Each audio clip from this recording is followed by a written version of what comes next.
Hi, നമസ്കാരം. എന്തായാലും CPM eNAM പേച്ചിയിൽ നിന്നും രക്ഷപ്പെട്ടിരിക്കുന്നു.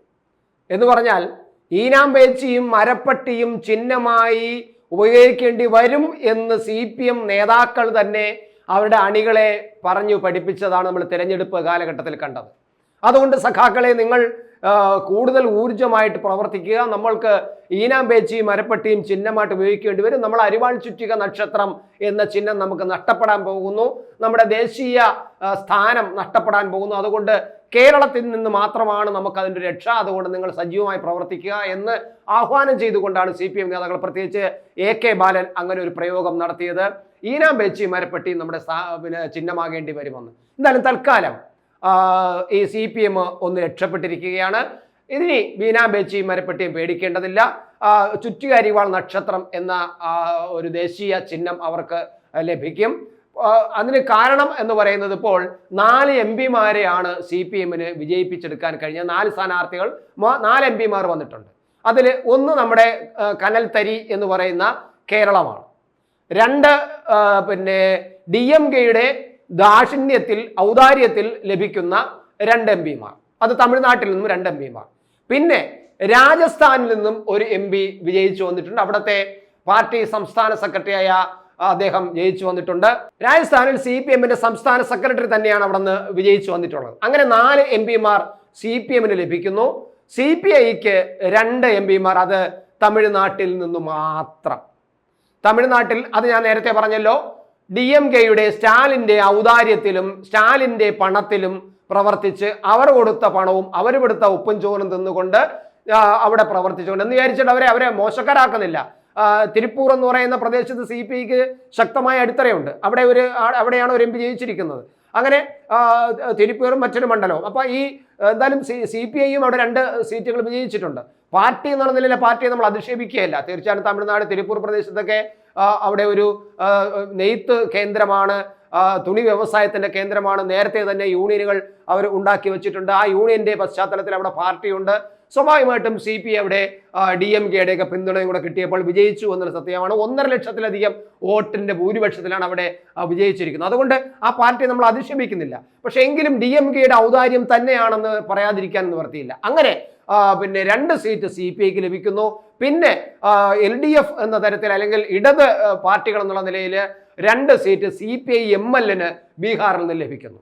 അങ്ങനെ നോക്കുമ്പോൾ 4-2-2 അങ്ങനെ 8 സീറ്റാണ് ലോക്സഭയിൽ ഇപ്പോൾ ഇടത് പാർട്ടികൾക്കെല്ലാം കൂടി ഉള്ളത്.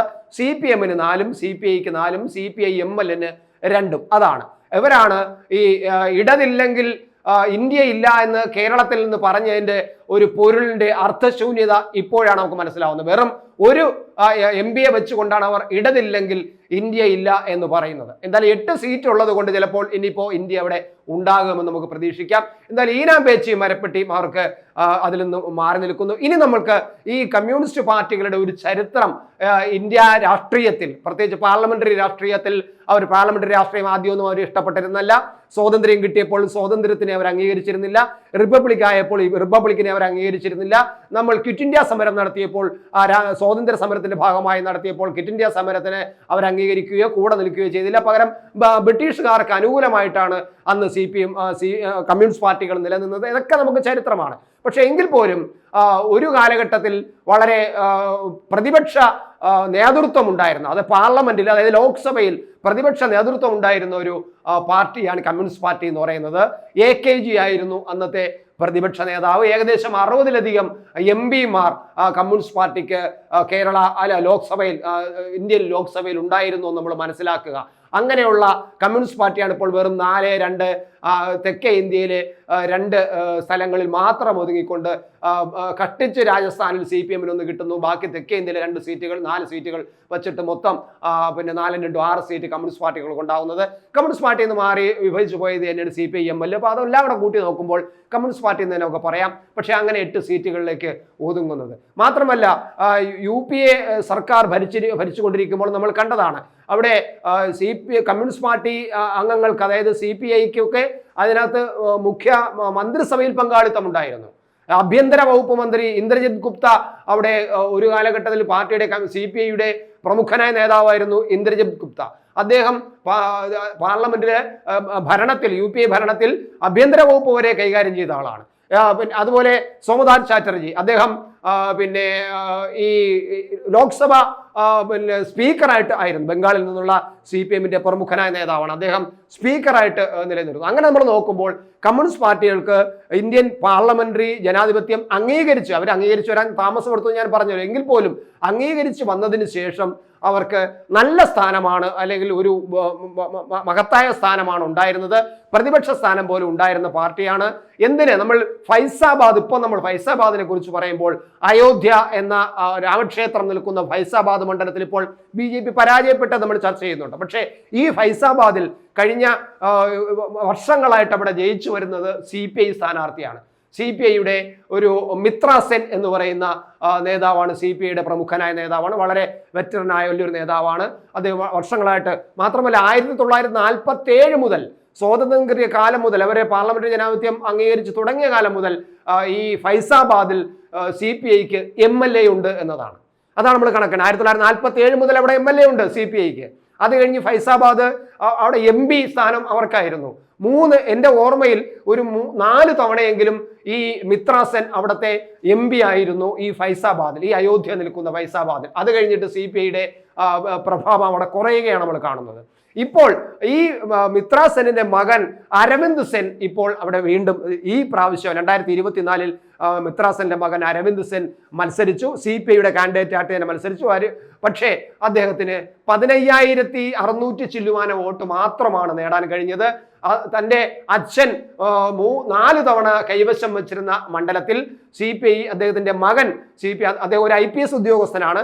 IPS ഉദ്യോഗസ്ഥനായിരുന്ന അദ്ദേഹം റിട്ടയർ ആയതിനു ശേഷമാണ് പാർട്ടി മെമ്പർഷിപ്പ് എടുക്കുന്നതും CPI മെമ്പർഷിപ്പ് എടുക്കുന്നതും CPIയുടെ കാൻഡിഡേറ്റ് ആയിട്ട് ഫൈസാബാദിൽ മത്സരിക്കുന്നത്. അങ്ങനെ ഈ 2024 ഫൈസാബാദിൽ മത്സരിക്കുമ്പോൾ അദ്ദേഹത്തിന് ലഭിക്കുന്നത് വെറും 15,600 ചില്ലുവാന വോട്ടാണ്. ഇതാണ് നമ്മൾ ഒരു കമ്മ്യൂണിസ്റ്റ് പാർട്ടി എന്നുള്ള CPIയുടെ ഒരു ഗ്രാഫ് നമ്മൾ കാണുന്നത്. പൊതുവിൽ കേരളത്തിൽ CPI ഇപ്പോൾ 0 ആയിരിക്കുന്നു. ലോക്സഭയിൽ നിന്നും CPIക്ക് ഒരു സീറ്റ് പോലും ഇല്ല. കഴിഞ്ഞ തവണയും ഇല്ല, ഇത്തവണയും ഇല്ല. ഇത്തവണ കാര്യമായിട്ട് തേഞ്ഞിരിക്കുന്നു, മെലിഞ്ഞിരിക്കുന്നു എന്ന് തന്നെ നമുക്ക് CPIയെ കുറിച്ച് പറയാം. CPM-ഉം കൃത്യമായും പാർലമെന്റ് സീറ്റുകളുടെ എണ്ണം നോക്കുമ്പോൾ കേരളത്തിൽ തേഞ്ഞിരിക്കുന്നു. പക്ഷേ ഇവരാരും പാർട്ടി ഘടകങ്ങൾ അത്ര മോശമല്ല കേരളത്തിൽ. അത് നമ്മൾ കാരണം പാർട്ടിക്ക് അവരിപ്പോഴും നല്ലൊരു കെട്ടുറപ്പുണ്ട്. പക്ഷേ ഈ ചില നയങ്ങൾ, ആ നയങ്ങളെ കുറിച്ചൊക്കെ ഞാൻ ഇപ്പോൾ പറയുന്നില്ല. എന്താണ് അതിന്റെ പരാജയ കാരണങ്ങളെ കുറിച്ച് മറ്റൊരു വിഷയത്തിൽ പറയേണ്ടതാണ്. എന്തായാലും ഈ CPI ഇപ്പോൾ എന്തായാലും ദേശീയ പാർട്ടി എന്ന നിലയിൽ അല്ല, സംസ്ഥാന പാർട്ടി എന്നുള്ളതിലാണ്. പിന്നെ CPM ഇപ്പോൾ പശ്ചിമ ബംഗാളിൽ ഈ സംസ്ഥാന പാർട്ടി സ്ഥാനം ഇപ്പോഴുണ്ട്. പക്ഷേ 2026 വരുമ്പോഴേക്കും CPM മിക്കവാറും പശ്ചിമ ബംഗാളിൽ ഒരു സംസ്ഥാന പാർട്ടി അല്ലാതാകാനാണ് സാധ്യത. കാരണം ഇപ്പോൾ അവിടെ കഴിഞ്ഞ 2 തവണയായിട്ട് MLA-മാരില്ല. അവിടെ ഇപ്പോൾ നിയമസഭയിൽ CPM-ന് 0 വട്ടപൂജ്യമാണ്. MLA-മാർ ആരുമില്ല. അപ്പോൾ അവിടെ ഒരു സംസ്ഥാന പാർട്ടിയുടെ അംഗീകരിക്കാൻ കഴിയില്ല. MP ഇല്ല. ഇപ്പോഴും ഒരു MP അവിടെ വിജയിപ്പിച്ചെടുക്കാൻ, പശ്ചിമ ബംഗാളിൽ വിജയിപ്പിച്ചെടുക്കാൻ അവർ കഴിഞ്ഞിട്ടില്ല. അപ്പോൾ അവിടെ ഒരു അടുത്ത 2026 നിയമസഭാ തെരഞ്ഞെടുപ്പും കൂടി നടക്കുമ്പോൾ സ്വാഭാവികമായിട്ടും അവിടെ MLA-യും ഇല്ലാതെ വരികയാണെങ്കിൽ, ഈ സ്ഥിതി തന്നെ തുടരുകയാണെങ്കിൽ, 0 MLA-മാരാണ് വരികയാണെങ്കിൽ പശ്ചിമ ബംഗാളിൽ CPM-ന്റെ സ്ഥിതി വളരെ ഗുരുതരമാവും. അവിടെ ഒരു സംസ്ഥാന പാർട്ടി എന്നുള്ള സ്ഥാനം പോലും ലഭിക്കാത്ത അവസ്ഥ വരും. അങ്ങനെയാണെങ്കിൽ ഇപ്പോഴുള്ളത് 4 സംസ്ഥാനങ്ങളിലാണ് സംസ്ഥാന പദവിയുള്ളത് CPM-ന്. അതായത് കേരളം, തമിഴ്നാട്, ത്രിപുര, പിന്നെ ബംഗാൾ. ഈ 4 സംസ്ഥാനങ്ങളാണ് CPM-ന് പ്രാദേശിക പാർട്ടി എന്നുള്ള നിലയിൽ സംസ്ഥാന പദവി ഉള്ളത്.